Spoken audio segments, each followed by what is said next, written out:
Երբ Հայաստանը վերջապես հնարավորություն կունենա անդամակցելու Եվրոպական միությանը կամ գոնե մոտենալու այդ հեռանկարին։ Երբ վերջապես Հայաստանի քաղաքացիները առանց վիզայի մուտքի հնարավորություն կունենան Եվրամիության երկրներ։ Այս հարցերի պատասխանները մենք կարող ենք պարզել վերլուծելով Եվրամիության ընդլայնման հարցերով հանձնակատար Մարտակոսի հարցազրույցով վերջերս Հայաստանում էր այցով եւ բազմաթիվ հարցեր են քննարկվել։ Մինչ այդ, սիրելի բարեկամներ, խնդրում եմ հավանել, բաժանորդագրվել իմ YouTube-յան ալիքին այս տեսանյութի ներքո, նաև գրել մեկնաբանություններ, որպեսզի մեր աշխատանքը հնարավորինս շատ մարդիկ տեսնեն եւ տեղեկացվեն, թե ինչ հեռանկար է սպասվում Հայաստանին։ Եվ այսպես, Մարտակոսը այցելել էր Հայաստան եւ այն բարդ աշխարհակահաղական պայմաններում, երբ սպասվում են ընտրություններ, երբ Հայաստանում տարբեր աշխարհակահաղական վեկտորների միջև տարբեր մանիպուլյացիաներ են անում,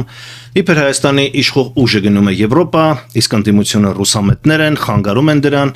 եւ փորձ է արվում թե Հայաստանի ընդդիմության, թե իշխանության կողմից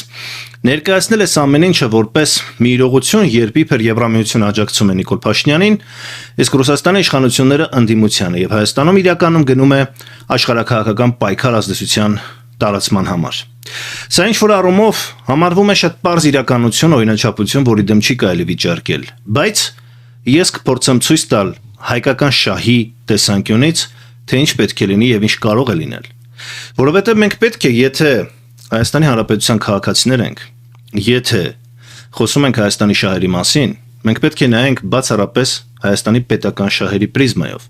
Ինչ է առաջարկում Եվրամիությունը, ինչ առաջարկում Ռուսաստանը, այստեղ կարևոր է հասկանալ, որ Հայաստանի եվրոպական ինտեգրացիան շատ կարևոր օրակարգ է եւ այն պետք է աջակցել։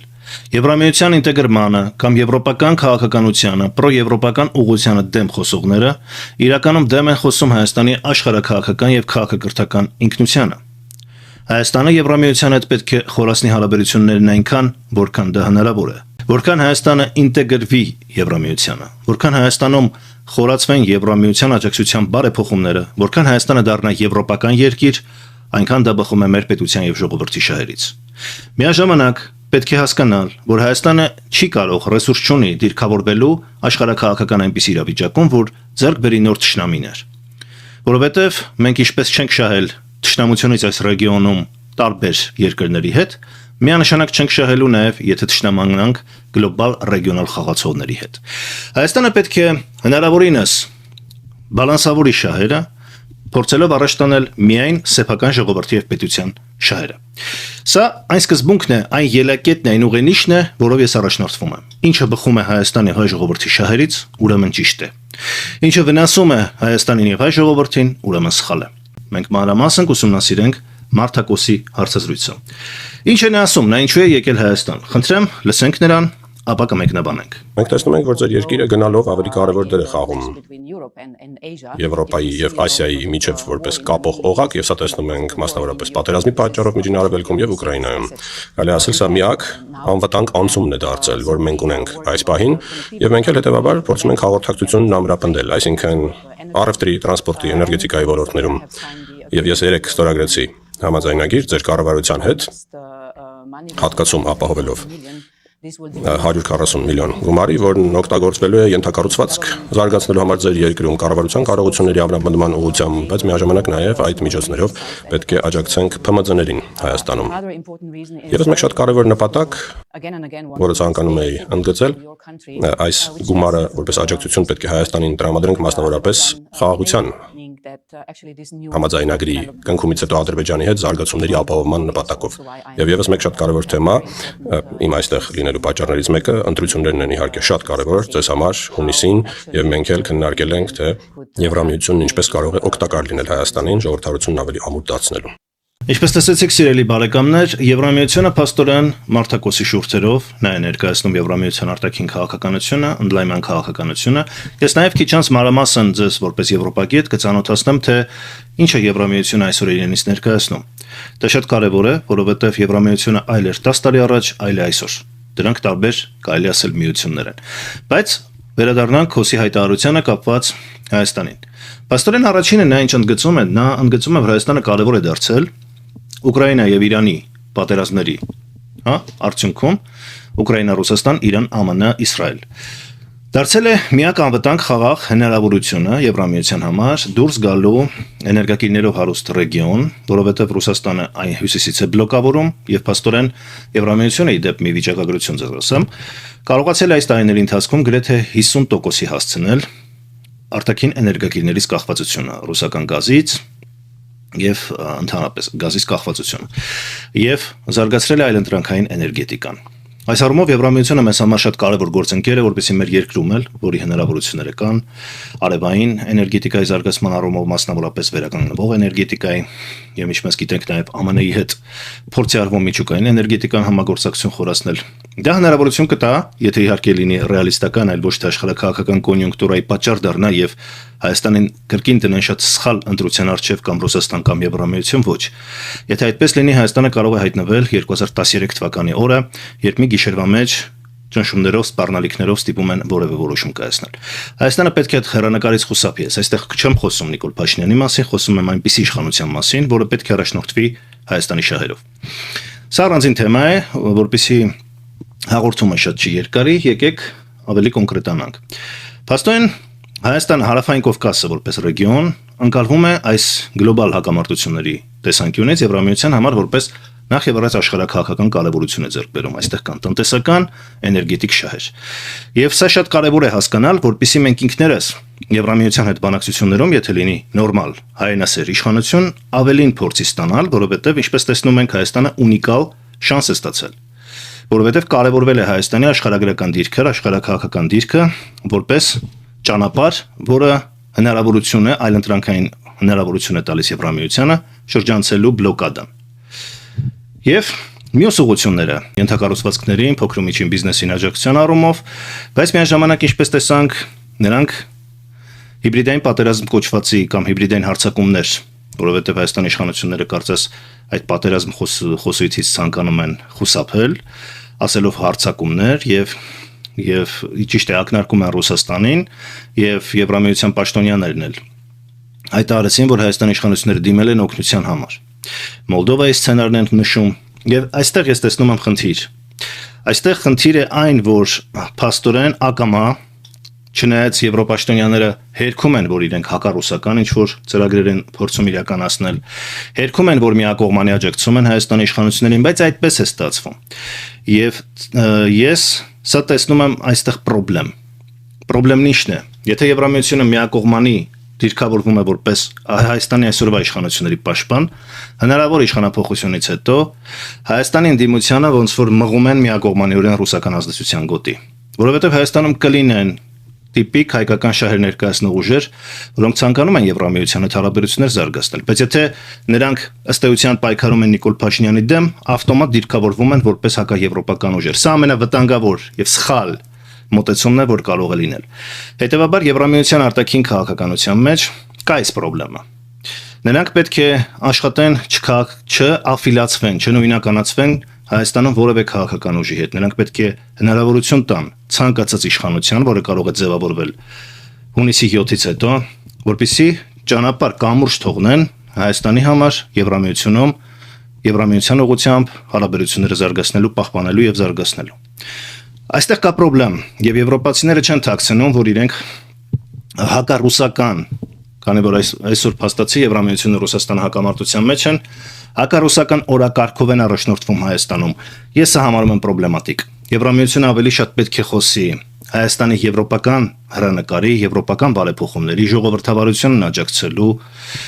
էներգետիկ մեր կախվածությունները թույլատնելու։ Եվ այստեղ ինչն է խնդիրը նաև Պետրոս Ղազարյանի հարցազրույցում մենք ընթացքում կշարունակենք լսել թե ինչ են խոսում, ես հիմա մի անգամից եմ ասում, որ խոսում են բոլորի մասին, բացի ամենակարևոր հարցից։ Եվրամիության ներկայացուցիչին հարց չի տալիս Պետրոս Ղազարյանը, ՀՄԿ-ի հայտնի ռոպագանդիստը, քարոզիչը, ինչպես նրան որակում են շատերը, բնականաբար Թուրքիայի հետ կապված ամենակարևոր հարցն է, գիտեք, Հայաստան եւ Թուրքիա սահմանը դա Եվրամիություն եւ Հայաստան մաքսային սահման է։ Թուրքիան հանդիսանում է Եվրամիության մաքսային միության անդամ։ Այսինքն Թուրքիա եւ Եվրամիության միջև գոյություն ունի ընդհանուր ապրանքի, կապիտալի, մարդկանց նաեւ ինչ որ առումով հեշտացված տեղաշարժի համակարգ։ Եվ հայ-թուրքական սահմանը Հայաստան Եվրամիություն մաքսային սահմանն է եւ այն փակ է։ Եվ ոչ մի հարց այդ մասին, թե ինչ պետք է անի, ինչ կարող է անել Եվրամիությունը,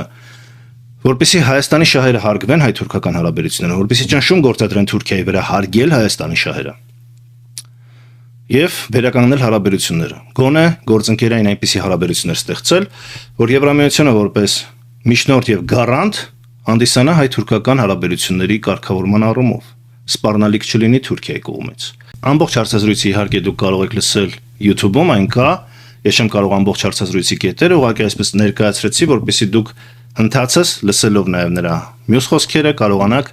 ձեր եզրակացությունները անել։ Մարդիկ մեր քաղաքացիները շատ սովոր չեն այդ տերմինոլոգիային։ Մենք դեռևս շատ լավ չենք պատկերացնում ինչա հիբրիդային սպառնալիքը, փաստորեն հիմա էլ գալու է հիբրիդային խումբ, որը պայքարելու է այդ հիբրիդային սպառնալիքի մասին, կարող եք մանրամասնել, ինչի մասին է խոսքը եւ ինչ անելու է այդ խումբը։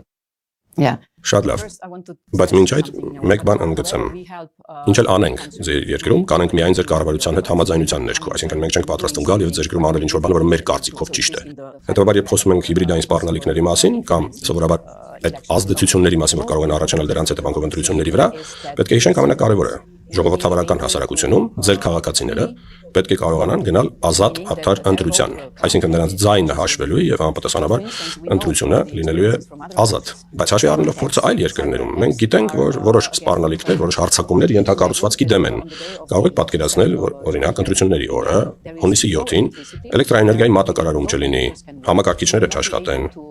Պատկերացրեք, չկարողանաք իրականացնել ընտրությունը որպես այդպիսին։ Նաև կիբերհարձակումներ լինեն ենթակառուցվածքի ուղղությամբ։ Ահա ինչից պետք է պաշտպանի ձեզ այդ թիմը, հնարավորություն տալով ձեր փորձագետներին, Հայաստանի մասնագետներին հասկանալ իրավիճակը, պատկերացնել թե ինչ կարող է տեղի ունենալ։ Եվս մեկ կարևոր ուղղություն ապա տեղեկատվությունն է, որի դեմ պետք է պայքարել։ Օրինակ, երբ Մոլդովայում էինք հարցազրույցի ժամանակ ինձ հարցեցին, ճիշտ է, որ եթե Մոլդովան դառնա Եվրամիության անդամ, դուք բոլոր ուղղափառ եկեղեցիները կվերացնեք։ Ակնհայտ սուտ։ Բայց այդ ակնհայտ սուտն այնքան ուժեղ էր տարածվել, որ մոլդովացիները մտածել էին, որ դա ճիշտ է։ Մեր մոտ կան քաղաքական ուժեր, որոնք պնդում են, որ ձեր ասած աջակցությունը աջակցության հետ որևէ աղերս չունի, որ Եվրամիության ողջ նպատակը Հայաստանում Ռուսաստանի ազդեցության թուլացումն է։ Եվ նրանք բերում են Մոլդովայի օրինակը, որ այ Մոլդովայում դուք արգելեցիք կուսակցություններ, ձեր հովանավորությամբ, չթողեցիք ժողովրդավարական անցնի, փակեցիք մարդկանց բերանները, կուսակցությունները, ընդդիմությանը եւ այդպիսով ապահովեցիք իշխանության վերարտադրությունը։ Նրանք ասում են հիմա էլ ձեր աջակցությունը միջամտություն է մեր ներքաղաքական կյանքին հօգուտ իշխանություն ընդդեմ Ռուսաստանի։ Խնդրեմ։ Who is Russia today? Ով է Ռուսաստանն այսօր։ Մենք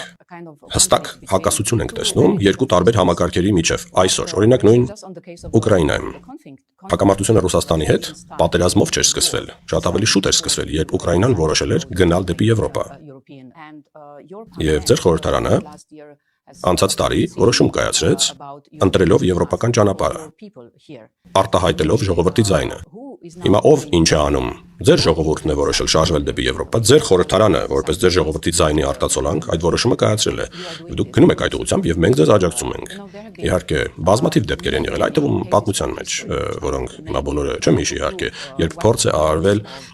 կեղծելու եվրոպական գաղափարախոսությունը, խեղաթյուրելու թե ինչու է Եվրոպան օգնում այլ երկրներին։ Օգնում ենք, որ դառնան ժողովրդավարություն։ Եվրամիությունը խաղաղություն է։ Եվրամիության տարածքում պատերազմ չի եղել երբեք երկրորդ համաշխարհային պատերազմից հետո։ Այդ պատերազմը Եվրոպայում է եղել։ 4 ժամ մեր անկախության հռչակումից հետո հարավսլավական տանկերը շարժվեցին դեպի մեր սահմաններ, հետո Խորվաթիայում, Բոսնիա, Հերցեգովինայում, հիմա Ուկրաինայում։ Այսինքն Եվրամիությունը խաղաղության ծրագիր է, խաղաղության նախաձեռնություն եւ բարգավաճման։ Ետ նայելով Ուկրաինան 1990 թվականին ՀՆԱ-ի մեկ շնչի հաշվով ավելի բարձր միավոր ուներ, քան Լեհաստանը։ Լեհաստանը 2004 թվականից է Եվրամիության անդամ։ Այսօր Լեհաստանի ՀՆԱ-ն 3 անգամ ավելի բարձր է եւ գիտենք թե ինչքան ցածր է Ուկրաինայում։ Այսինքն եվրաինտեգրումը ենթադրում է օգուտ։ Իդեպ երբ ասում են, որ մենք Եվրամիությունը մեր սեփական շահերն ենք հետապնդում, մեր բոլորի հիմնական շահը, ես կարող եմ ասել, եւ սա տեսնում եմ հստակ ամեն անգամ երբ գալիս եմ Հայաստան, հետեւյալն է. մենք ընդհանուր արժեքային համակարգ ունենք։ Արժեքներ եւ ավանդույթներ, որոնք շատ կարևոր են Հայաստանի համար, դուք էլ ասացիք։ Քրիստոնեական ավանդույթները շատ մեծ նշանակություն ունեն մեզ համար։ Հետևաբար ասել, որ մենք սա անում ենք, որովհետեւ ցանկանում ենք Ռուսաստանին դեմ լինել, սա սուտ է։ Տեսեք, Մարտակոսը խոսում է, որ Եվրամիությունը դա խաղաղության տարածաշրջան է, իսկապես այդպես է։ Ինչպես դա տեղի ունեցավ։ Երկրորդ համաշխարհային աղետալի պատերազմից հետո գլխավոր պետությունները միջուկը Ֆրանսիան ու Գերմանիան որոշեցին միասին կիսել Էլզաս-Լոթարիան շուրջեր հիմնական կռիվը ածխի եւ պողպատի հանքերի, որը արդյունաբերության մեջ պետությունների տնտեսական հզորության, մեքենաշինության, տեխնոլոգիաների զարգացման առումով, շատ կարևոր է։ Եվ այդ ռեսուրսների համար այդ տարածաշրջանները, ինչպես Արցախյան կոնֆլիկտը, որը այսօր եւ միշտ եղել է կռվախնձոր, ոչ միայն ռեսուրսների, նաեւ իհարկե մենք նաեւ հասկացանք որպես տրանզիտ ճանապարհի առումով ճեղքելու Իրանի եւ Ռուսաստանի բլոկադան։ Նույնպես այդ համագործակցության շուրջ է ձևավորվել, այսինքն պայմանավորվել են, որ ոչ թե սա իմն է եւ քոնն է, այլ բոլորինս է։ Եվ այդ ածխի եւ պողպատի ինտեգրացիան հիման վրա ձևավորվել է Եվրամիությունը 50 տարի շարունակ զարգացնելով, խորացնելով ինտեգրացիան։ Այսինքն մարդիկ հասկացել են, որ պետք է ոչ թե իրար սպանել ռեսուրսների համար, այլ հավասարապես բաշխել։ Եվ դա լավագույն մոդելն է թշնամու հակամարտող պետությունների միջև խաղաղություն հաստատելու։ Բայց տեսեք, նա խոսում է քրիստոնեության արժեքների, դեմոկրատիայի, տարբեր այդ խնդիրների մասին, բայց չգիտես ինչու հայ-ադրբեջանական կոնֆլիկտում դրանք որևէ առաջնային դեր չխաղացին։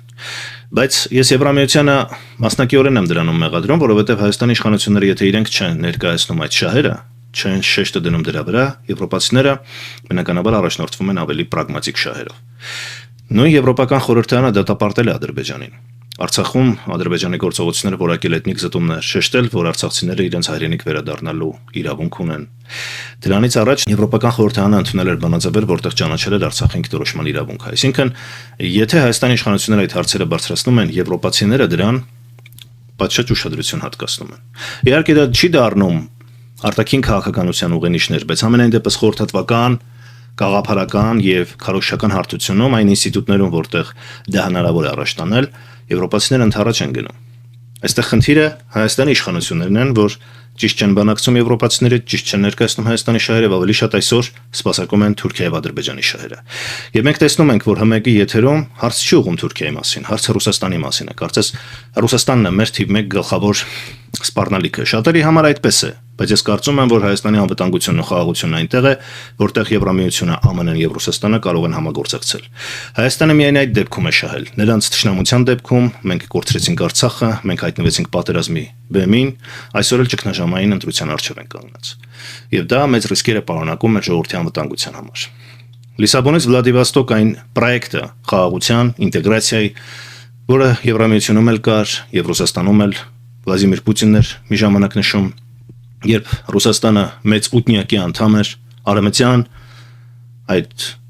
զոր գերտերությունների հետ մի ակումբի մեջ էր, Հայաստանը այդ ժամանակ ծաղկում էր խաղաղություններ մեծ հաշվով։ Չնայած մի քանի էպիզոդներին սահմանների Ադրբեջանը երբեք չէր համարձակվում ագրեսիա գործել։ Ադրբեջանը սկսեց պատերազմը, երբ Ռուսաստանը եւ Արևմուտքը Ուկրաինայի պատճառով ուղիղ առճակատման մեջ հայտնվեցին, եւ Հայաստանը փաստորեն մնաց Հայաստանի շահերը այս գլոբալ բախման դեպքում զոհաբերվեցին։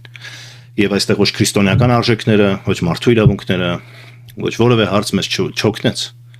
Սա է, որ ճիշտ բալանսավորման դեպքում, նաեւ հարևանների հետ ճիշտ քաղաքականություն կառուցելու դեպքում պետք է խուսափել աղետներից, պետք է ունենալ տարբեր սցենարներ, որ եթե օրինակ Եվրամիությունը ձեռք քաշեց, ինչ պետք է անի Հայաստանը։ Եթե Ռուսաստանը ձեռք քաշեց, ինչ պետք է, այսինքն այդ սցենարները պետք է արդեն գծված պատրաստ լինեին մեր ԱԳՆ-ում, մեր ազգային անվտանգության մարմիններում, մեր անվտանգության խորհրդում։ Բայց Հայաստանի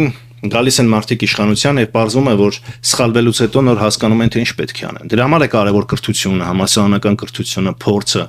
Փողոցից չպետք է գալ իշխանության, այլ պետք է այս ինստիտուցիոնալ գիտելիքները ունենալ։ Պետք է եվրոպագետներին լսել, քաղաքագետներին լսել, ոչ թե քարոզիչներին, որ ամեն օր ձեր գլուխը տանում են, այլ մասնագետներին, ովքեր ոչ թե վճարովի ծառայություններ են մատուցում միակողմանի քարոզելով Եվրոպային, քրֆելով Ռուսաստանին եւ հակառակը, այլ փորձում են հասկանալ Հայաստանի շահը որտեղ կարելի է բալանսավորել եւ որտեղ կարելի է ինտեգրվել։ Եվ այս առումով ես խոստացել էի ձեզ պատմել, Եվրամիությունը ընդամենը 10 տարի առաջ զուտ տնտեսական պրոյեկտ էր։ Չուներ անվտանգային եւ մենք գիտենք այս վերջին իրադարձությունների հետ կապված, ԱՄՆ-ն էր միշտ նրա անվտանգության երաշխավորը, ՆԱՏՕ-ն։ Եվրամիությունը որպես այդպեսին չուներ սեփական զինված ուժեր, սեփական անվտանգության համակարգ, խորհրդատվական բնույթ էր կրում։ Այսօր, ընդամենը կարելի ասել 2 տարի առաջ, ստեղծվել է Եվրամիության պաշտպանության նախարարություն կարելի ասել, տեսեք կանդլայնման հարցերով, այսինքն արտաքին քաղաքականության հարցերով հանձնակատար, ստեղծվել է պաշտպանության հարցերով հանձնակատար։ Եվ Եվրամիությունը Ֆրանսիայի, Գերմանիայի առաջնորդությամբ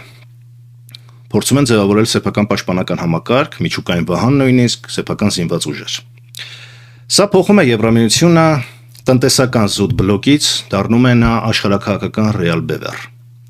Եվ հիմա նա ձևավորման փուլում է։ Սա շատ կարևոր է հասկանալ։ Եվ հետևաբար այն Եվրամիությունը չի այսօր, որը տնտեսապես գիգանտ էր, քաղաքականապես եւ ռազմական առումով թզուկ։ Նա հիմա փորձ է կատարում դառնալ նաեւ աշխարհաքաղաքական եւ ռազմաքաղաքական առումով միջին եւ, ինչպես ասում են, բարձր լիգայի անդամ։ Միայն հույսը չդնելով ԱՄՆ-ի վրա։ Հետևաբար Եվրամիությունը շատ կարևոր գործընկեր պետք է դիտարկել Հայաստանի համար այդ առումով։ Անվտանգային բաղադրիչը Եվրամիության գնալով մեծանալու է եւ Հայաստանը գնալով պետք է Եվրամիությունից ավելի շատ ակնկալիքներ ունենա մեր անվտանգությունն ապահովելու առումով, հատկապես Թուրքիայի հետ, որովհետեւ Թուրքիան Եվրամիության ազդեցության գոտում է գտնվում։ Եվ երկրորդը, ինչի մասին կուզեի խոսել, Եվրամիությունը 10 տարվա առաջվա Եվրամիությունը չէ նաև որ առումով, որ մի ժամանակ Եվրամիության անդամ դառնալու համար պետությունները պարտավոր էին լիովին համապատասխանել այդ կոպենհագենյան կոչված չափանիշներին, խիստ չափանիշների, կյանքի կառավարման, որակի ապահովման եվրոպական հայտնի չափանիշները, բազմաթիվ ոլորտներ, օրենսդրական, արտաքին քաղաքական եւ այլն եւ այսպես շարունակ։ Հիմա Եվրամիությունում իրենք հասկացել են, որ գոյություն ունի փաստորեն կոնֆլիկտ պրոբլեմ։ Տեսեք, օրինակ Հունգարիան վետո է դնում ինչ-որ որոշումների վրա։ Եվրամիության երկրների մեծ համասնությունը օրինակ որոշում է աջակցել Ուկրաինային, Հունգարիան վետո է դնում։ Այսինքն մի տրոյական ձիի նման երևույթ է եւ այդպես Հայաստանի դեպքում էլ օրինակ Եթե օրինակ տեսականորեն եմ ասում, Հայաստանը հասնի մի օրվա, որ կարող է դառնալ Եվրամիության անդամ, Հունգարիան կարող է վետո դնել, որովհետև Ադրբեջանի եւ Թուրքիայի հետ լավ է, եւ Հայաստանին ուղղակի չընդունեն Հունգարիայի պատճառով։ Ես բերում եմ ուղղակի մեր վրա, որպեսզի պատկերավոր լինի։ Եվրամիությունում հասկացել են, որ սա պրոբլեմատիկ է, սա քանդում է ներքին համերաշխությունը, ընդհանուր արտաքին եւ անվտանգության քաղաքականությունը եւ որդեգրել են եւ շուտով դա արդեն ինստիտուցիոնալ արդյունքներ դրանք ունենան տարբեր արագությունների Եվրոպա, այսպես կոչված, կամ միջուկը, Եվրամիության միջուկը, այսպես ասած, գլխավոր պետությունները, որոնք լիովին իրենք են որոշում խաղի կանոնները եւ մյուս երկրները, որոնք տարբեր արագությունների մեջ են։ Եվ պարտադիր չէ, որպեսզի դու լինես Եվրամիության անդամ, որպեսզի համարվես եվրոպական ընտանիքի մաս։ Պատկերացնում եք, այսինքն կապված Ուկրաինայի հետ, կապված Վրաստանի հետ, ինձ թվում է այդ մոդելը կօգտագործվի հետագայում նաեւ Հայաստանի նկատմամբ, որ Հայաստանը կարող է համարվել Եվրամիության դաշնակից եւ գործընկեր առանց դառնալու Եվրամիության անդամ։ Այստեղ Եվրամիությունը իհարկե պատասխանատվությունից կարող է շատ ձեռքերը լվալ շատ հարցերից։ Դա նաեւ իր ռիսկերն ունի, բայց ասելիքս նա է, որ Եվրամիությունում ստեղծել են մի միջավայր, մի հայեցակարգ, որ հնարավորություն է տալիս Եվրամիության պահանջներին չհամապատասխանող երկրներին դառնալ Եվրամիության դաշնակիցներ։ Սա ապագայի ավելի շատ միտված հարց է, ես սա էի ուզում առանձնացնել, որպեսզի մենք նաև ավանդական մարդիկ կան, որոնք դեռևս հատկապես ռուսական քարոզի ազդեցության տակ Եվրամիությանը միշտ ներկայացնում են որպես ընդհանրապես տնտեսական պրոյեկտ եւ աշխարհաքաղաքական թզուկ ոչ։ Եվրամիությունը գնալով ավելի մեծ դեր է խաղալու ռազմաքաղաքական հարցերում եւ դրա ականատեսը մենք լինելու ենք մոտակա տասնամյակներին։ Այս առումով Հայաստանը պետք է պատրաստ լինի համագործակցել։ Սա շատ կարեւոր է, բայց ոչ թե այսպես, որ նույնիսկ վախենում են Թուրքիայի մասին հարց տալ, այլ կոնկրետ հարցեր բարձրացնել։ Տեսեք, Եվրամիության սիրելի գործընկերներ, քրիստոնեություն, մարդու իրավունքներ, ժողովրդավարություն շատ լավ է։ Մենք ունենք շատ ընդհանրություններ։ Մենք համեմատ Ադրբեջանի եւ շատ երկրների ավելի ենք համապատասխանում Եվրամիության չափանիշներին, բայց դա գոնե ինչ-որ մի ձևով պետք է երևա։ Ինչ եք բացի 170 միլիոնից, որը շատ չնչին գումար է աշխարհաքաղաքական լուրջ հարցեր լուծելու համար, այլ ինչ անվտանգային, տնտեսական երաշխիքներ մեզ կարող եք տալ, որպեսզի մենք ավելի ինքնիշխան անկախ քաղաքականություն վարենք։ Թե ուղղակի Ուկրաինայի նման մենք դառնալու ենք ուղղակի զոհաբերվող մի հերթական սուբյեկտ ձեր եւ Ռուսաստանի միջև հարաբերությունները բարձելու առումով։ Ինչ ենք մենք ստանալու Թուրքիայից։ Եվ վերջում մենք Հայաստանը Ռուսաստանի դաշնակից է նախ եւ առաջ նրա համար եւ այն պատճառով, որ Հայաստանը ունի ֆիզիկական բնաջնջման նույնիսկ սպառնալիք Թուրքիայից։ Ինչպես է Թուրքիային զսպելու, որպեսզի հարգվի Հայաստանի շահերը, կենսական շահերը եւ նաեւ որոշակիորեն այդ քրիստոնեական մարդու իրավունքների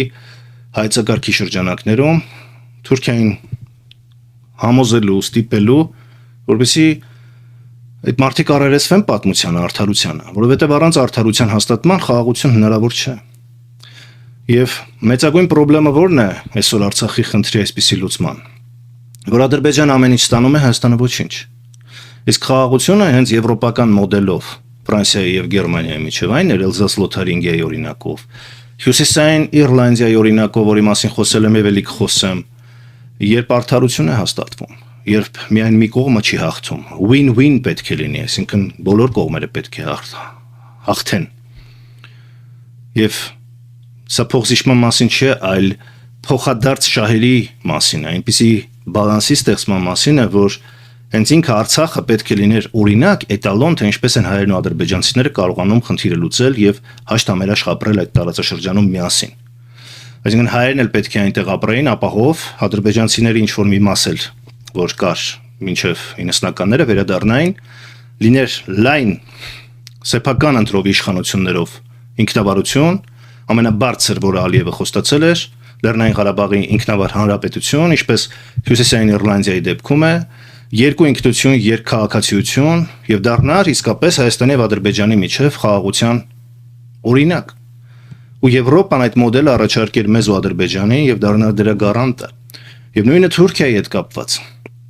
Այսպիսի հարցեր Հայաստանի իշխանությունները բարձրացնում են։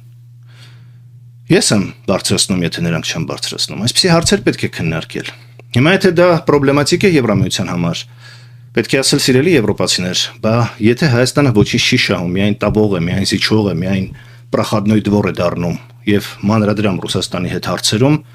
բա ինչ եք նեղվում, որ Հայաստանում այսպիսի ռուսամետ ուժեր են ձևավորվում, այսպիսի հակազդեցություն է լինում, հիբրիդային պատերազմներ են լինում, մի հատ էլ փող եք ծախսում դրա դեմ պայքարելու համար, ինչի նման հարց ընդհանրապես պետք է լինի։ Ինչի Հայաստանում պետք է լինի Եվրամիության եւ Ռուսաստանի միջև հիբրիդային պատերազմ։ Սա ինչ է, փորձադաշտ է, ինչ է։ Եվ սա ասում եմ, ես երկրորդ, երրորդ, չորրորդ դեպքում կմեղադրեմ Եվրամիությանն ու Ռուսաստանին կամ որևէ մեկին։ Սա Հայաստանի իշխանությունների եւ մեր, ինչ ասեմ, ակադեմիական, քաղաքագիտական խելքի բացակայության արդյունք է։ Որովհետև ընկած են կոնյունկտուրայի հետևից։ Իշխանություն պահելու խնդիր են միայն Հայաստանի իշխանությունները լուծում, ընդդիմությունն էլ իշխանություն զավթելու խնդիր։ Բայց հայեցակարգային Հայաստանի պետական ազգային շահերի մասին ոչ մի բան։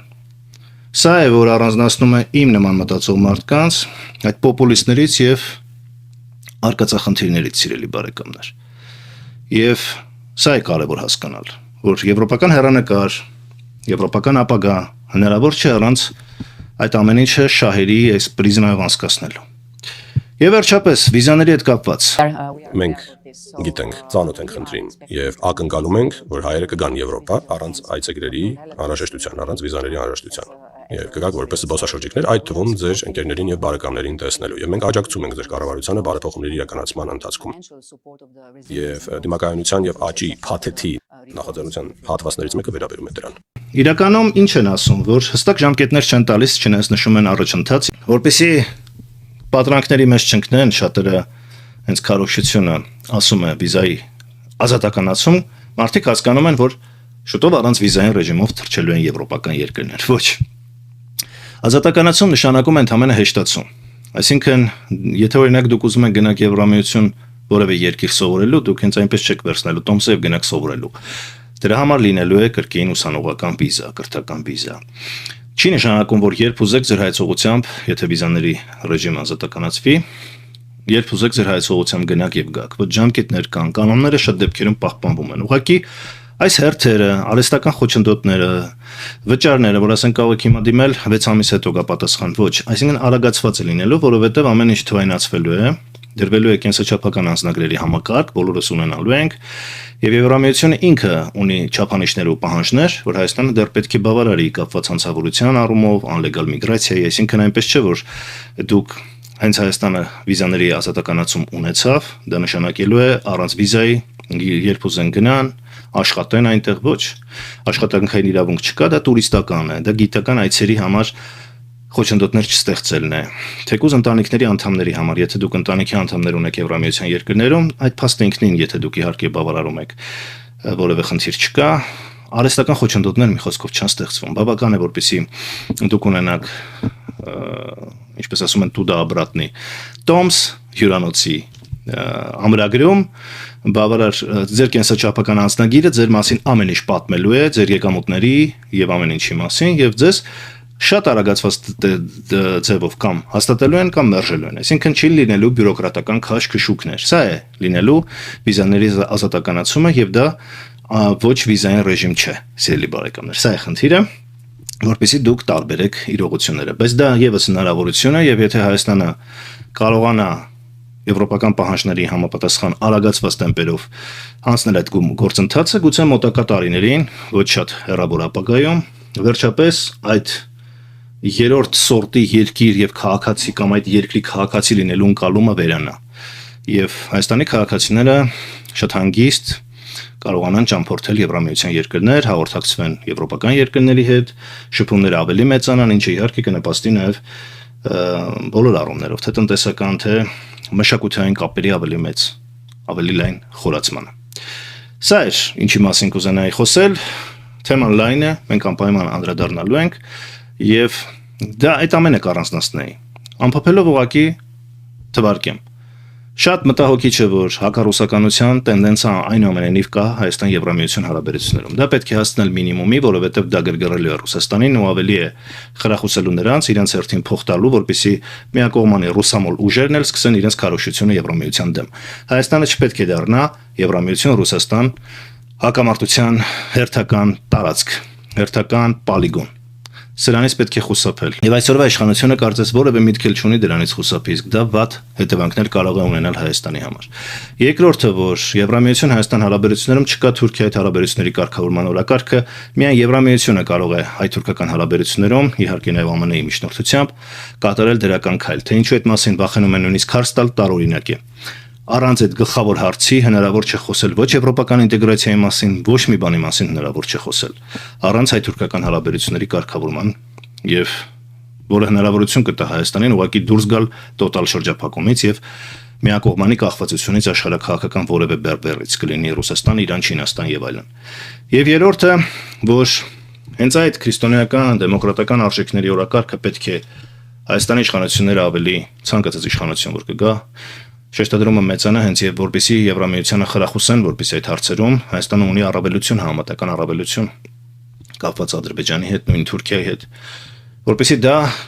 մեզ բերի լրացուցիչ բոնուսներ մեր բանակցություններում, որովհետեւ դա միակ աշխարհակաղակական կենտրոնն է այսօր, նույնիսկ Ամերիկան այլևս չէ, որտեղ մարդու իրավունքներն ու ժողովրդավարությունը, որտեղ միջազգային իրավունքի նորմերը դեռևս ընդունվում են որպես գերակա։ Չնայած ռեալ պոլիտիկում մենք տեսնում ենք, որ դրանք ոտնահարվում են եւ հենց ոտնահարվում են այսօրվա Հայաստանի իշխանությունների անտարբերության արդյունքում։ Իրենք են հրաժարվում Հայաստանի եւ հայ ժողովրդի իրավունքներից, ինչը անընդունելի է, ինչը ստորացուցիչ է։ Հետևաբար Եվրամիությունը պետք է ոչ թե աջակցի այսօրվա Հայաստանի իշխանություններին, Եվրամիությունը պետք է աջակցի հայ ժողովրդին եւ Հայաստանին, ով էլ կլինի նրա իշխանությունը։ Դա նաև այն վերջին մտահոգիչ կետն էր, որը ես առանձնացնում եմ Եվրամիության պաշտոնյաների հայտարարություններում։ Նրանք պետք է խուսափեն, աֆիլիացվեն եւ ասոցացվեն օրվա իշխանության հետ։ Նրանք պետք է միշտ անկալումների մեջ մնան որպես Հայաստանի եւ հայ ժողովրդի բարեկամ, այլ ոչ թե օրվա իշխանության բարեկամ։ Հավանեք, բաժանորդագրվեք, մեկնաբանեք, տարածեք, որպեսզի հնարավորինս շատ մարդ տեղեկացվի եւ մենք ավելի մեծ էնտուզիազմով ու հաճույքով շարունակենք մեր համատեղ աշխատանքը։ Կհանդիպենք։